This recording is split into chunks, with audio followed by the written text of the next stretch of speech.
വൈകാതെ ഇവിടെ പൊക്കും.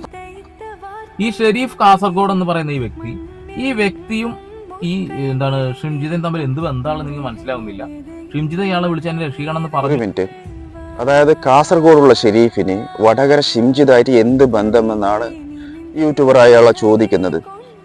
അതായത് ഒരുപാട് വർഷമായി ഞാൻ ഇതിൽ നാല് വർഷത്തോളമായി സജീവമായിട്ട് ഞാൻ ഈ സോഷ്യൽ മീഡിയയിൽ നിൽക്കാൻ തുടങ്ങിയിട്ട് ഒരുപാട് സിനിമാ നടന്മാരും നടിമാരും കായിക രംഗത്തുള്ള ആൾക്കാരും രാഷ്ട്രീയക്കാരും എനിക്ക് വിളിക്കാറുണ്ട്, മെസ്സേജ് അയക്കാറുണ്ട്. ഒരുപാട് വീഡിയോകളിൽ ഞാൻ ചാരിറ്റി വീഡിയോകളിൽ അതേപോലെ തന്നെ സഹായ വീഡിയോയിൽ എൻ്റെ നമ്പർ കൊടുത്തിട്ടുണ്ട്.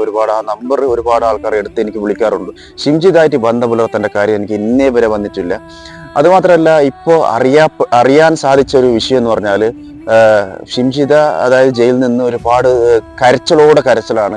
അത് മാത്രമല്ല, രാത്രി ഉറങ്ങുന്ന സമയത്ത് ഞെട്ടിപ്പിക്കുന്ന ഒരുപാട് ദുസ്വപ്നം കാണാറുണ്ട്. ഒരു മൃഗങ്ങളായ വലിയ മൃഗത്തിന്റെ സ്വപ്നങ്ങൾ ഓടിക്കുന്നതായി, അതായത് എന്തെല്ലോ വളരെയധികം പേടിപ്പിക്കുന്ന ദുസ്വപ്നങ്ങൾ കണ്ട് ഞെട്ടി ഉണരുന്നുണ്ട്. കരച്ചിലാണ്.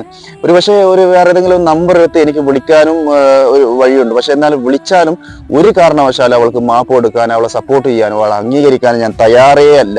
പക്ഷെ നിങ്ങളുടെ അഭിപ്രായങ്ങൾ എന്താണ്? നിങ്ങളൊന്ന് താഴെ കമന്റ് ബോക്സിൽ രേഖപ്പെടുത്തുക. നിങ്ങൾ മാപ്പ് കൊടുക്കുമോ ഇല്ലേ?